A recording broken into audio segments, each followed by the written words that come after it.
Fernanda, a palestra do Dimitri ela vai de encontro ao conceito de introduzirmos a TAV em pacientes mais jovens, né?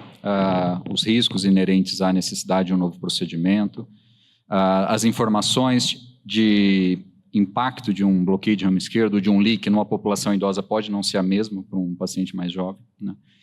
Então, assim, você foi muito clara nas suas considerações finais, mas tem um item lá que a gente está com uma plateia eminentemente clínica, né?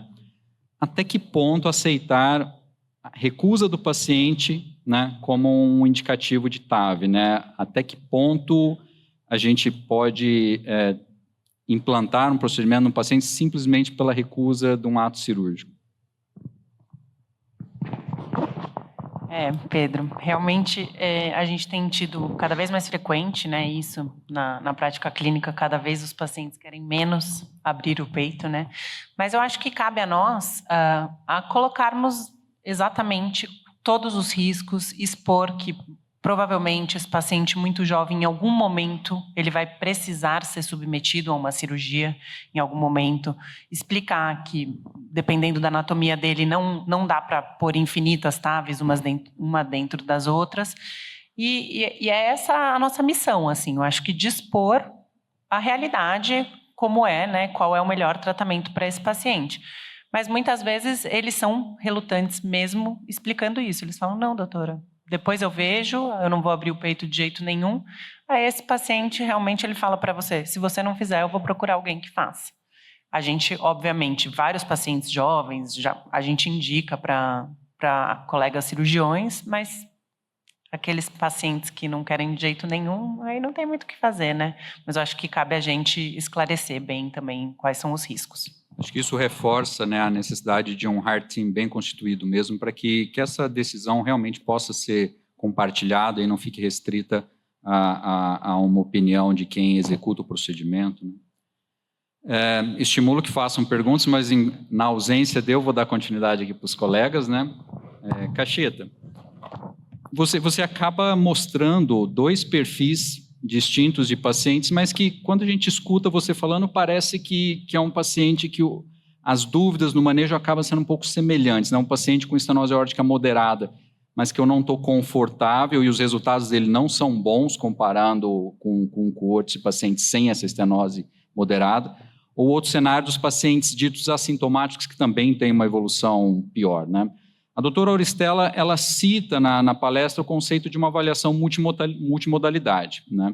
Então, assim, minha pergunta é, na ausência ainda de trials definitivos, né, o progress, os estudos que estão em andamento, na sua prática, é difícil, às vezes, a gente adotar essa estratégia do watchful waiting, né? Não, eu vou acompanhar esse paciente de perto. Às vezes a gente não consegue manter essa regularidade tão estrita assim, no acompanhamento do paciente até o ponto de virada que ele se torna um candidato cirúrgico. Você tem adotado alguma estratégia específica para indicar procedimento nesses pacientes, nos assintomáticos, com estenose aórtica grave, ou naqueles ditos estenose aórtica moderada? Você correlaciona muito bem a questão do estagiamento por GNRO. Na sua prática, como é que você tem lidado com esse perfil de paciente? Não, para esse eu vou indicar o procedimento. Essa é uma ótima pergunta, Pedro. A gente normalmente recebe a indicação do cardiologista clínico, né?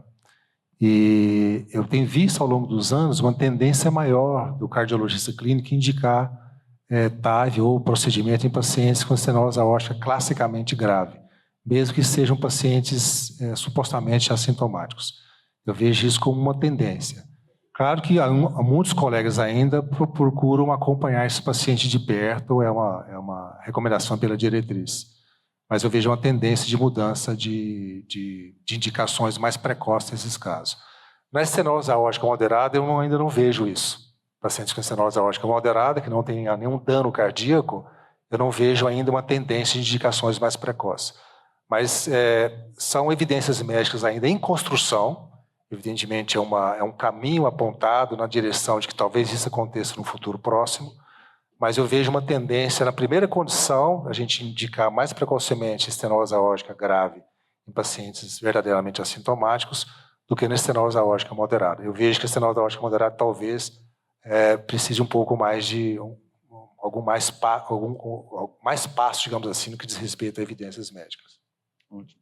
Posso replicar essa pergunta para a doutora Estela, porque ela é a cardiologista aqui da mesa, né, e tem uma experiência. Aliás, eu não apresentei ela porque eu tenho tanto respeito, ela é tão famosa para mim que foi a única que eu não apresentei, né, mas ela é chefe de setor de valvopatia estrutural do Dante, tem uma experiência muito extensa, né, com esse perfil de paciente. A senhora enxerga um perfil de pacientes ditos portadores de estenose aórtica moderada que a senhora indica o procedimento?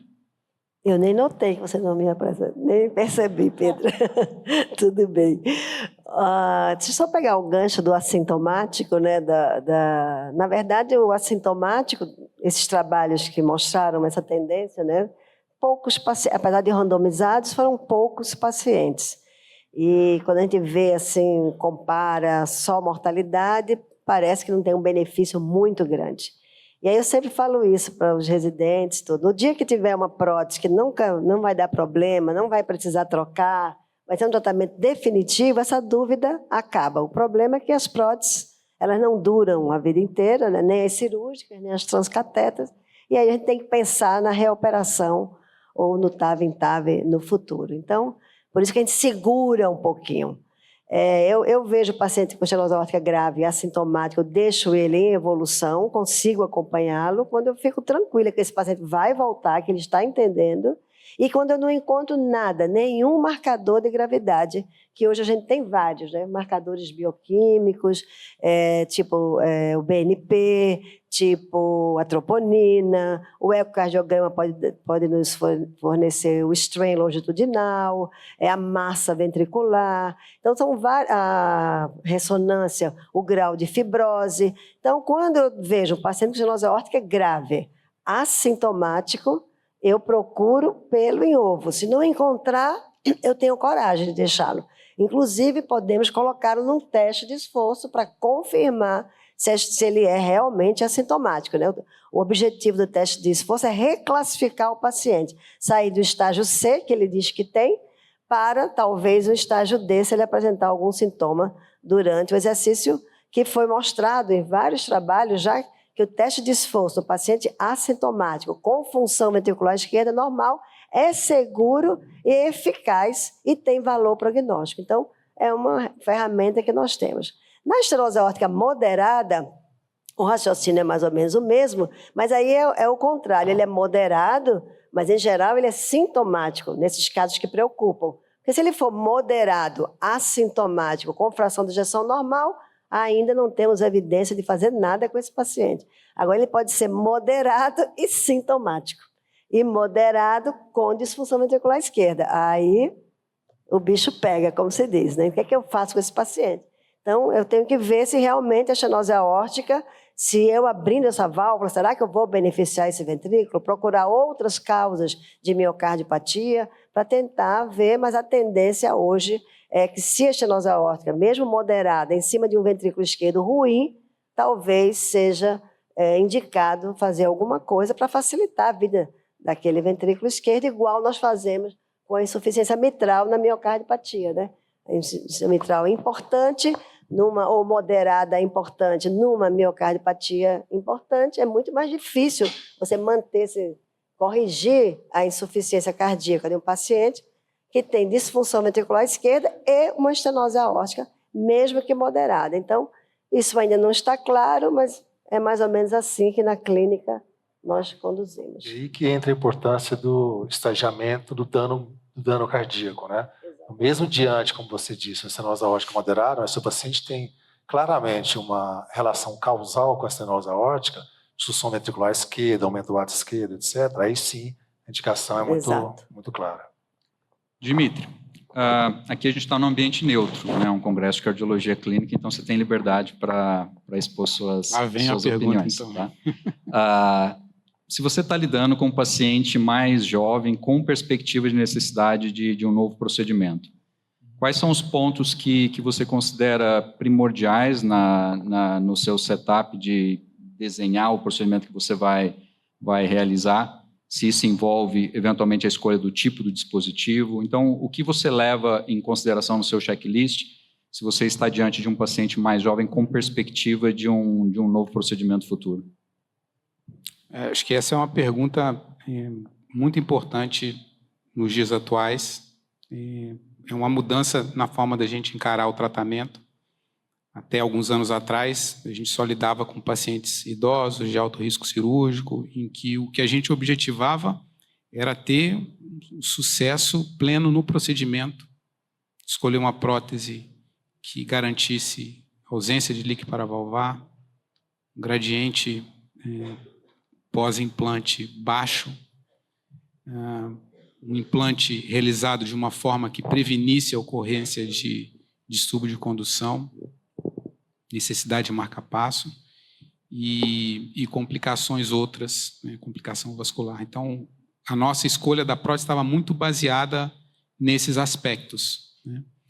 E hoje em dia, a gente, frente a um paciente mais jovem, a gente já pensa também, além de todos esses fatores, tudo isso que a gente continua querendo num procedimento, né? Principalmente em pacientes de menor risco, que eventualmente poderiam ser submetidos à cirurgia, é tentar, de alguma forma, antever qual vai ser a evolução do paciente e se o paciente, no futuro, precisar de uma nova intervenção, de um TAV em TAV, será que aquela minha escolha lá atrás, de alguma forma, vai me facilitar a realização do procedimento? Eu acho que é um exercício que a gente tem feito cada vez mais, né, de quando senta para analisar um caso, analisar uma tomografia, de se procurar imaginar como é que vai ser essa evolução. Um exemplo prático, a gente tinha muito aquela questão de se implantar as próteses mais altas no anel valvar para se reduzir a ocorrência de marca-passo, de distúrbio de condução e marca-passo. Agora a gente olha pelo outro lado também, puxa, será que se implantar essa prótese mais alta, isso vai ficar muito próximo da coronária e no futuro, se precisar de um TAV em TAV, isso vai dificultar? Então, eu acho que é um campo em evolução, né?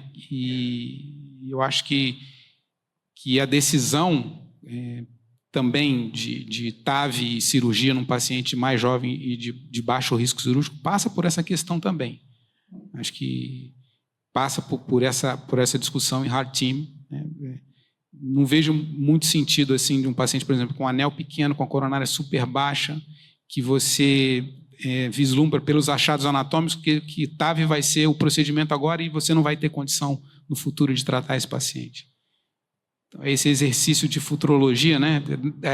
A Fernanda comentou, é da natureza humana a gente querer resolver o que está na nossa frente, né? Tanto o médico como o paciente, indicar o procedimento de menor risco, ou o paciente não querer a cirurgia.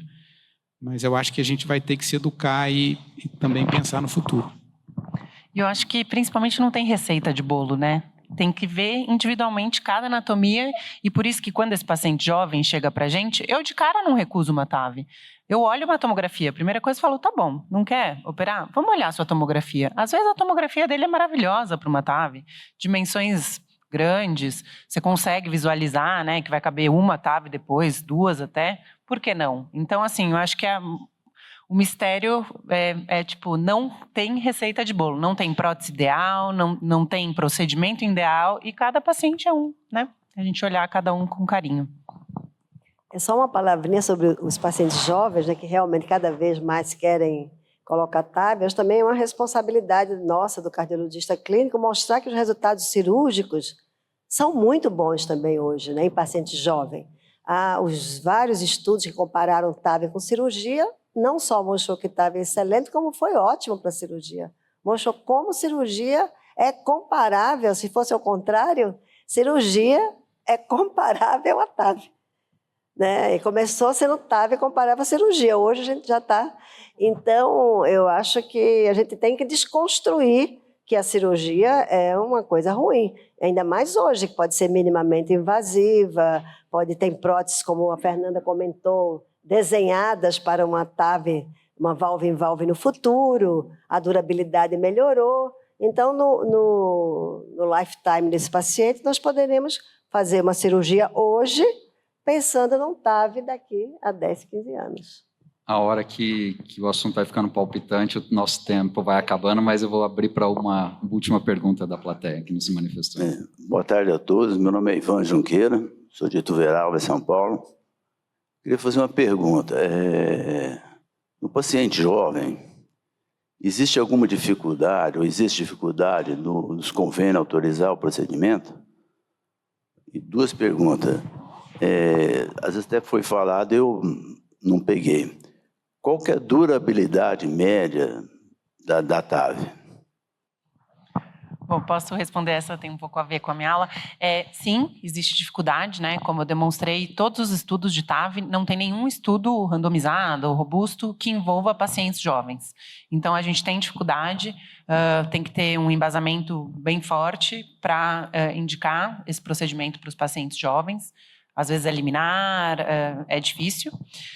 E em relação à durabilidade, o que a gente tem de mais robusto, eu e o Dimitri, a gente acabou mostrando, é com aquela primeira prótese, a Core Valve, né, que é autoexpansível supranular, que parece ter uma durabilidade muito semelhante com as próteses cirúrgicas num segmento de até 10 anos, mas com as outras próteses a gente não tem dados tão robustos. Parece que não tem nenhum resultado alarmante em relação à durabilidade, que seja muito pior, mas que talvez as próteses balão expansíveis, né, a Sapien, que hoje tem a Maival também, as próteses pequenas, 20, 23, esses anéis pequenos, talvez a durabilidade nesse cenário seja um pouquinho menor.